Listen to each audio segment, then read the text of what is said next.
I woke up bleeding on my own kitchen floor, my vision splitting the ceiling light into two trembling suns. My left arm lay at an angle that didn't belong to me, and the pain arrived seconds later. Deep, blinding, deliberate. My name is Ilaria Whitcomb, and I am a widow. If you're listening to this story, I ask you, before you judge me, before you choose sides, to subscribe, like, and leave a comment, because what happened to me didn't begin with blood. It began with prayer. And silence. And family. The blood was pooling near the baseboard of the house my husband left me. Our house. The one everyone suddenly wanted once Jonah was gone. I remember thinking, absurdly, that I should clean the floor before the children woke up. I remember wondering who would tell them if I didn't get up. They said it was an accident. They said I slipped. But I know the difference between falling and being pushed. The house was quiet that morning. Too quiet. No cars outside. No neighbors. Just the ticking clock Jonah had fixed the summer before he died. The pain in my arm pulsed like a warning, but what frightened me more was the certainty settling in my chest. This was meant to scare me. As the ambulance siren finally approached, I whispered the only prayer I could form. God, I will not fight them. But I will not run.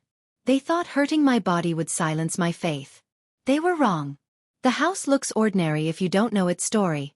White siding, narrow porch, creaking steps. Nothing anyone would fight over. Jonah loved it because it reminded him of steadiness.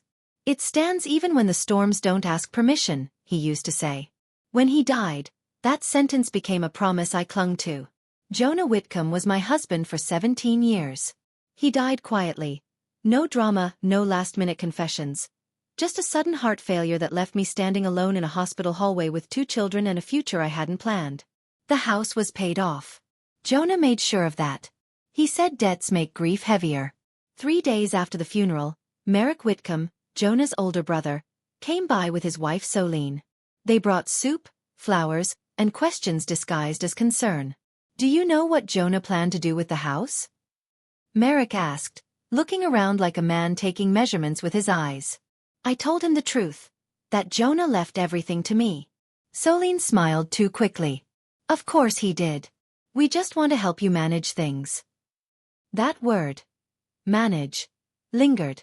They started coming by often. Too often. Always kind. Always watching.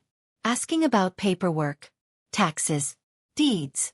Whether Jonah had mentioned the land behind the house. Whether I'd considered selling. I hadn't. What I didn't know then, but would learn much later, was that the house sat just inside a redevelopment zone. Old properties were being quietly absorbed, one by one. And mine was the last that hadn't fallen. Grief blinded me to hunger. But predators can smell stability from far away. Grief changes how people look at you. Some see fragility. Others see opportunity. Merrick began calling daily. He offered to handle things I hadn't asked him to touch. Bills. Insurance. Legal language, he said, was too stressful for someone in my condition. I just don't want you overwhelmed, he said. What he meant was, I don't want you alert. One afternoon, he arrived with papers clipped neatly in a blue folder. Just temporary, he said. So I can speak to the city on your behalf. I didn't sign. That was when the temperature changed. Soline stopped smiling. The soup stopped coming. Church friends began asking if I was doing okay mentally. A pastor suggested counseling, unprompted. Another asked if I had family helping me make decisions. I realized then that conversations were happening without me in the room. Late one night, I found Merrick's car parked down the street, engine off, lights dark. Watching the house. The same house he claimed he wanted to protect me from losing. I prayed harder. Quieter. I asked God for wisdom, not revenge. And that's when the first letter arrived. Cream-colored paper. Legal language. My name spelled correctly, but my husband's signature at the bottom looked wrong. The words family trust appeared for the first time. So did fear. They organized a prayer meeting for me without asking. It was announced during Sunday service. How brave I was, how fragile, how much support I needed. People laid hands on me like I was already gone. Merrick led the prayer, his voice thick with performance. Lord, guide Ilaria's decisions, he said. Protect her from confusion. Confusion. That word followed me everywhere after that. If I questioned anything, I was confused. If I said no, I was overwhelmed. If I asked for time, I was unstable. Meanwhile, decisions were being made. Zoning notices appeared on community boards. A housing trust, connected to church donors, began acquiring nearby properties. I overheard conversations stop when I entered rooms. At home, I prayed at night while my children slept. Not for punishment. Not even for justice. Just for clarity. One evening, Bryn asked why Uncle Merrick had keys to the side gate. I didn't have an answer. The silence became heavy, but it also became sharp. I began writing everything down. Dates, comments, glances. I stopped explaining myself. They were loud. I was listening. And God, I believed, was recording more than I ever could. The eviction notice came on a Tuesday. It said I had 60 days. According to the document, the house had been placed into a Whitcomb Family Housing Trust years ago, with Jonah's consent. My name appeared only once, listed as an occupant. Not an owner. My hands shook as I read it again and again. Jonah would never have done this. Never. When I confronted Merrick, he sighed like a burdened man. I told you this would be hard, he said. But it's best for everyone. Solene stood behind him, arms folded, already victorious. That night, I climbed into the attic searching for anything Jonah might have left. Old boxes. Receipts. Dust and memory. Then I found a sealed envelope taped beneath a beam. My name written in his handwriting. Inside were copies of the original deed. And a note. If they come for the house, don't speak. Don't rush. And don't be afraid. God sees. That was the moment I understood. This wasn't over. It had just begun. I wouldn't have known how deep it went if my son hadn't been quiet that night. Bryn sat at the kitchen table long after dinner, pushing peas around his plate. When I asked what was wrong, he shook his head. Later, after his sister had gone to bed, he told me the truth. He had been riding his bike past Uncle Merrick's office earlier that afternoon. The door was half open. Voices carried. They said the zoning board would approve it by summer, Bryn whispered. They said the house had to be empty first. My chest tightened. This wasn't family disagreement. This was planning. Timelines. Strategy. Bryn said Merrick laughed and mentioned demolition. Said something about clearing the last obstacle. He didn't know they were talking about us until he heard my name. I pulled my son into my arms and promised him everything would be okay. It was a promise I didn't yet know how to keep. That night, I reread Jonah's note. Don't speak. Don't rush.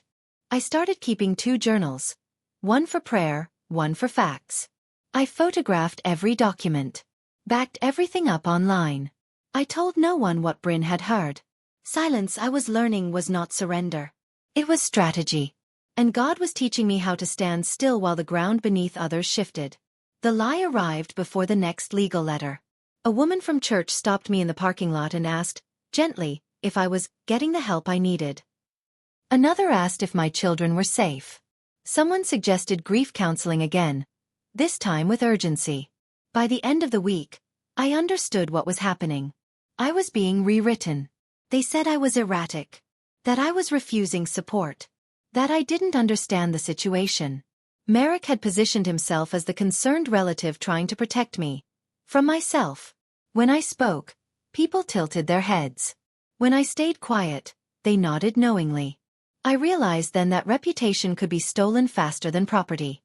One evening, I overheard Solene on the phone outside my house. She didn't see me through the window. She's not well, she said. We're doing what's best for the kids. The kids. That was the most dangerous word of all. I wanted to scream. To expose everything. But Jonah's note burned in my mind. Don't rush. So I let them talk. I prayed instead. And I began to understand that some battles are won not by defending your name, but by letting God reveal the truth in His time. I stopped explaining myself. No more defending. No more clarifying. No more trying to sound sane to people who had already decided I wasn't. Instead, I listened. I noticed who stopped calling. Who avoided eye contact. Who suddenly spoke to my children instead of me. I wrote it all down. Every conversation. Every document. Every shift in tone. At night, after the house went quiet, I knelt beside my bed and prayed prayers without drama. "Teach me how to endure," I whispered. "Teach me how to wait." The fear didn't leave, but it changed shape. It became alertness. Awareness. One afternoon, I returned home to find the side gate open again. Muddy footprints near the back door. Nothing missing, but something tested. They were checking how far they could go. I installed cameras quietly. Didn't tell a soul. Silence was no longer weakness. It was armor. It happened faster than I expected. I took the children to dinner. When we returned, the porch light was on, but my key wouldn't turn. I tried again. And again. The locks had been changed. Bryn's voice shook. Eloan started crying. Merrick didn't answer his phone. The police arrived and said it was a civil dispute. No forced entry. No crime. We slept in the car that night. As I sat there watching my children breathe in the back seat, something inside me hardened, not into anger but resolve. They wanted me exhausted. Desperate. Loud. Instead I prayed. And I waited. The confrontation happened 2 days later, quiet in its timing, deliberate in its cruelty. I returned to the house in the early afternoon to retrieve a few remaining documents. Papers I needed, papers that had suddenly become reasons for tension. I told myself it would be quick. I told myself to be careful. Merrick was there. So was Solene. The air felt tight the moment I stepped inside, as though the walls themselves were listening. We exchanged words, measured, restrained, chosen with caution. No raised voices. No accusations spoken aloud. Just sentences that carried too much beneath them, each one testing how far it could go without crossing an obvious line. Then Merrick moved closer. There was no warning. No argument. No final sentence. One moment I was standing. The next, his hand struck my shoulder with force I didn't expect. The shove was sudden and decisive. I lost my balance. The floor came up fast, unforgiving. A sharp crack echoed through my body, followed by a searing pain that tore through my arm and stole my breath. After that, everything blurred. When I woke later, the world felt distant, muffled, as though I were underwater. My arm throbbed relentlessly, every pulse reminding me of the fall. Faces hovered nearby, watching, not with concern, but with calculation. No one asked how I fell. Instead, they asked if I remembered falling. That single question told me everything I needed to know. It wasn't confusion. It wasn't care. It was strategy. They wanted doubt planted where truth should have been. They wanted silence where justice belonged. In that moment, clarity settled in. This was no longer about documents or property or disputes on paper. This was about control. About intimidation. About breaking my spirit slowly and quietly. But even as they watched me closely, something else was already happening. God was moving. Silently, firmly, beyond what they could see. Pain keeps you awake in ways fear never can. While my arm healed, sleep came in fragments, broken by discomfort and memory. After the injury and the night we spent in the car, I did not return to the house immediately. The locks had been changed, and the message was clear. I was no longer welcome in the place I had called home. What brought me back was necessity. I needed documents, medical papers, insurance records, and files related to the house itself. When Merrick was away on a work trip and Solene was visiting her sister, I contacted the property caretaker Jonah had hired years earlier. He still had an old key, one Jonah insisted never be discarded. Reluctantly, he opened the door for me and left without questions. I stayed.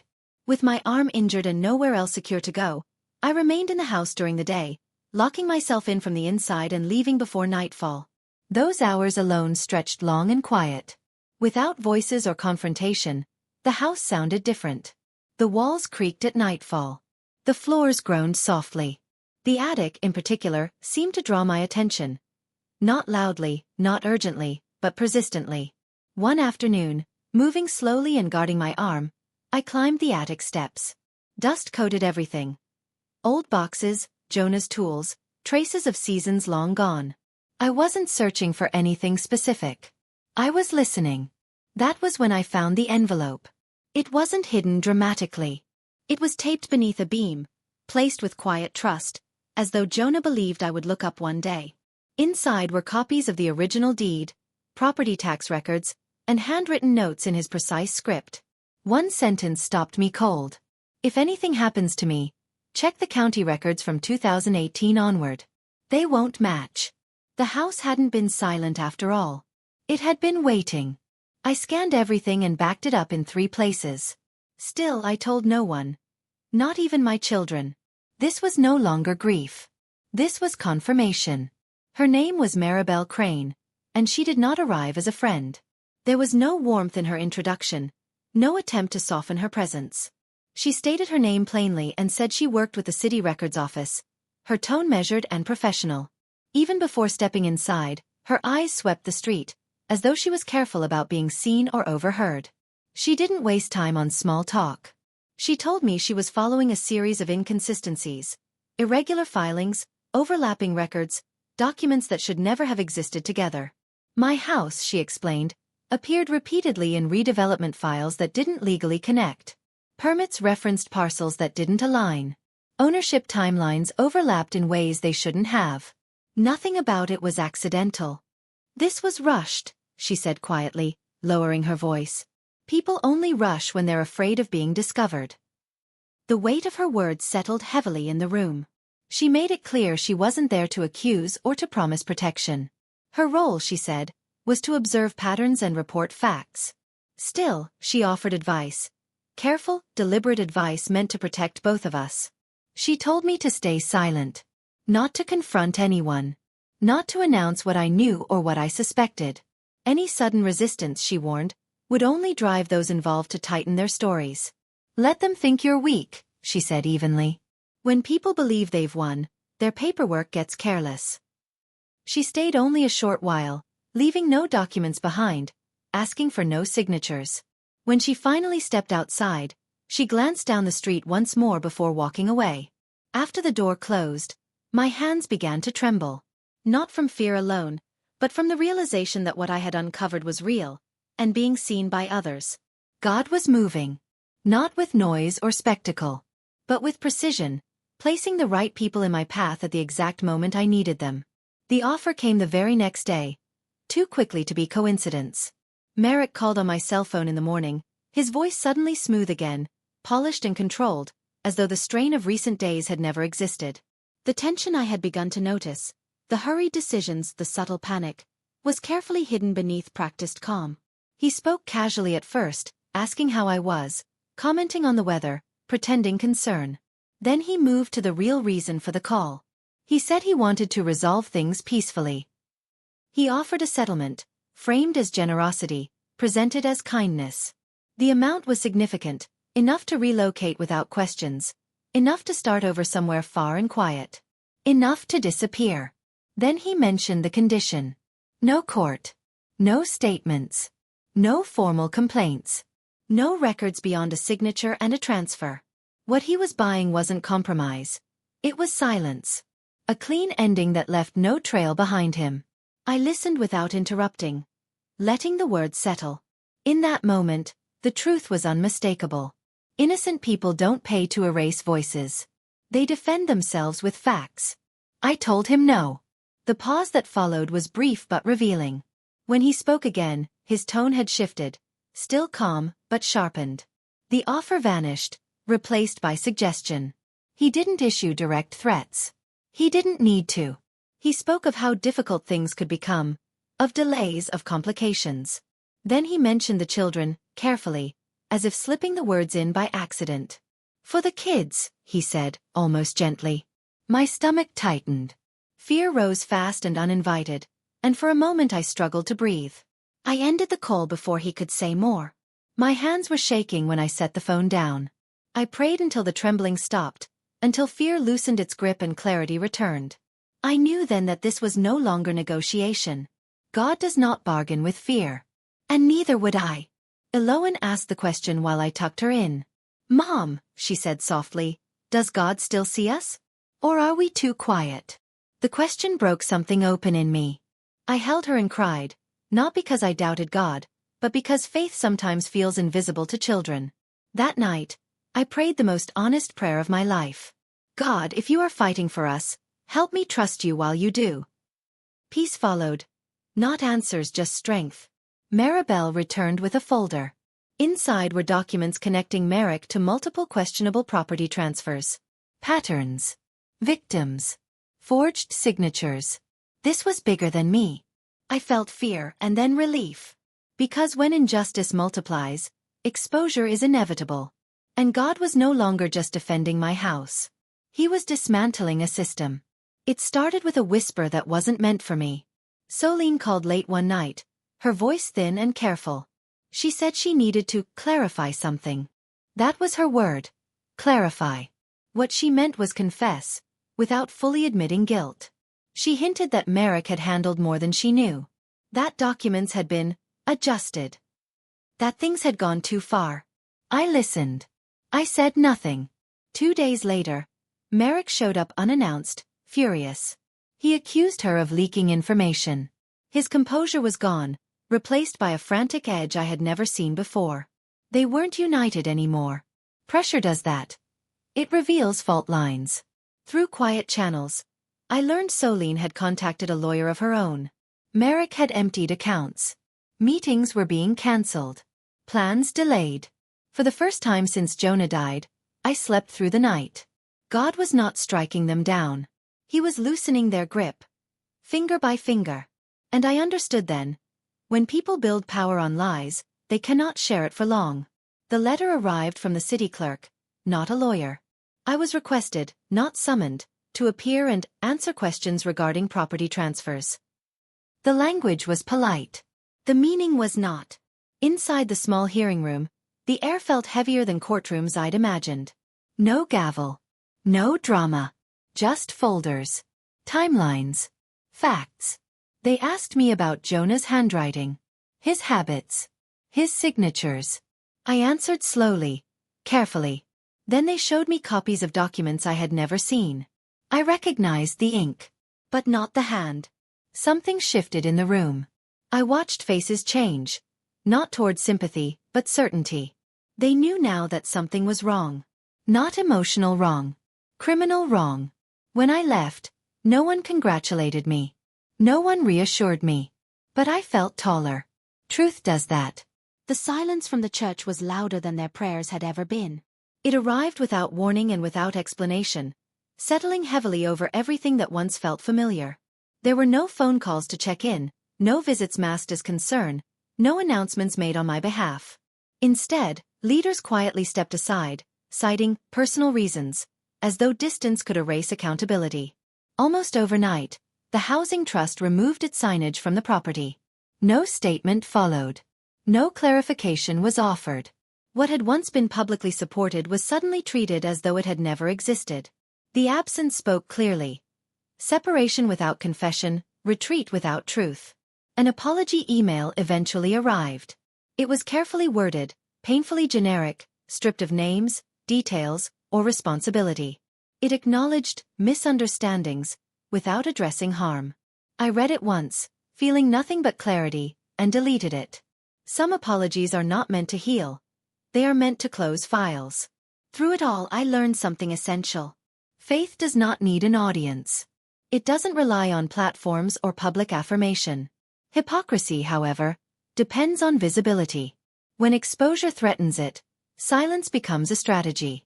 In public spaces, reactions shifted. People who once crossed the street to avoid me now offered hesitant nods in grocery aisles. Their eyes carried discomfort, not hostility. I nodded back, neither inviting conversation nor rejecting it. Peace does not require revenge, and dignity does not demand explanation. I felt no triumph in their unease. Only release. The weight of being misrepresented lifted, replaced by a quiet steadiness. What I was witnessing was larger than personal vindication. Structures were unraveling. Alliances were dissolving. Processes I hadn't even known existed were quietly being dismantled. God was at work. Not dramatically, not publicly, but thoroughly. And for the first time, the silence felt honest. What they lost first was sleep. It showed long before anything official reached me. Merrick began missing meetings, a detail that surfaced quietly through mutual contacts who spoke in lowered voices. Solene stopped answering calls altogether, withdrawing in ways that were impossible to disguise. Nothing was announced publicly, but the rumors traveled steadily.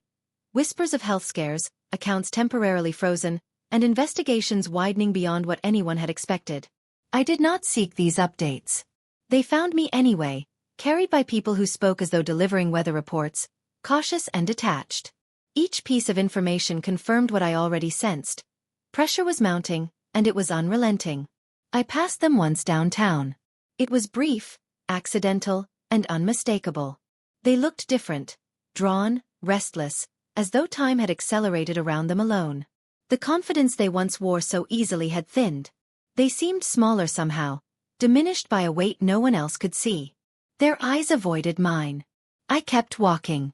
There was no surge of victory in me. No satisfaction. What I felt instead was relief. A quiet loosening, as though something heavy had finally been lifted from my chest. I understood then that true justice does not create hunger for more. It does not intoxicate or inflate. When justice comes from God, it steadies the soul. That steadiness became my prayer. I asked God to guard my heart, to keep it from hardening under the sight of their unraveling. I did not want bitterness disguised as righteousness. I did not want suffering, mine or theirs, to become a weapon in my hands. And my prayer was answered. My heart remained soft, clear, unburdened. What was unfolding no longer belonged to me. God was handling it completely, and that knowledge brought rest, the kind of rest they had already lost. The ruling came quietly, without ceremony or announcement. No crowd gathered. No statement was made for public consumption. It arrived in writing, precise and final, as though the truth no longer needed emphasis. The deed was declared invalid. The trust was dissolved. Charges were pending, their details left to proper channels. What had been contested, manipulated, and hidden behind layers of deception was stripped down to fact. The house was mine. It always had been. That evening, I returned alone. The rooms felt different. Not altered, but restored. I stood in the living room and placed my hand against the wall Jonah had once painted himself, careful and patient, taking pride in every stroke. The memory of it pressed gently against me, warm and familiar. In that moment, the weight I had carried for so long finally lifted. I wept. Not from triumph or celebration, but from release. Tears came quietly, freely, as though my body finally understood it was safe to let go. The fear, the vigilance, the long nights of uncertainty. All of it loosened its grip. What remained was peace, simple and steady. I thought of every prayer spoken in exhaustion, every moment of silence when words failed, every decision to wait rather than strike back. None of it had been wasted. God had been present in every step, moving beyond my sight, aligning details I could never have managed on my own. God had fought. Not with noise or spectacle, but with truth and timing. And he had won. The house had never belonged to those who tried to claim it. It had never answered to greed or force. It had stood patiently, grounded in what was right, waiting for the moment justice would arrive. That night, as I turned off the lights and closed the door behind me, I felt something settle within me. An ending and a beginning, held together by grace. They didn't come together. Solene came first. Alone. Smaller than I remembered. Her voice trembled as she spoke, not with remorse exactly, but with fear of consequences already in motion. She said she was sorry. She said she had been afraid. She said Merrick had led everything. I listened. When she finished, she asked the question people ask when they want relief more than reconciliation. Can you forgive me? I said yes. Forgiveness is not agreement. It is not erasure. It is not protection from justice. It is release. Merrick came later. Lawyers between us, pride stripped down to negotiation. His apology was measured, cautious, incomplete. I forgave him too. Then I stepped back. He was finally held accountable, facing the full force of the law for forging my husband's signature and attempting to steal what was never his. In the end, justice didn't come from me. It came through the truth, and he paid for the crime he thought he could hide. God had not brought me this far to interrupt the work he was finishing. Forgiveness cleared my heart. Consequences cleared the record. Both were necessary. There was no celebration when the final decisions were issued. No headlines. No applause. Just documents stamped and signed. Charges filed. Assets frozen. Trusts dissolved. The house was returned fully, legally, permanently. I sat at the kitchen table and felt something unfamiliar settle over me. Safety. God had answered. Not with thunder, but with precision. Everything they tried to take from me returned multiplied. Peace, clarity, authority. I slept deeply that night. Victory did not shout. It exhaled. We repainted the walls together. Bryn chose bold colors. Eloan laughed when the brush slipped. Music returned. Friends returned. Carefully at first, then freely. The house breathed again. It had never been cursed. It had been contested. I planted flowers where fear once lived. Fixed what had been broken. Opened windows long kept shut. Healing looks ordinary from the outside. Inside it feels miraculous. People began reaching out quietly. Widows. Single parents. The overlooked. They had watched. They had waited. I shared what I learned. Not strategy but endurance. Silence had not weakened me. It had refined me. God had used stillness as scaffolding. And when justice arrived, it stood firm. If you've stayed with me this far, let me speak to you directly. I am Ilaria Whitcomb. I was injured. I was silenced. I was underestimated. And God fought for me. If you are praying in silence, stay. If you are waiting while lies speak louder, stay. God is not delayed. He is deliberate. Thank you for listening. And if this story found you, subscribe, like, and share it with someone who needs to know. Silence does not mean defeat.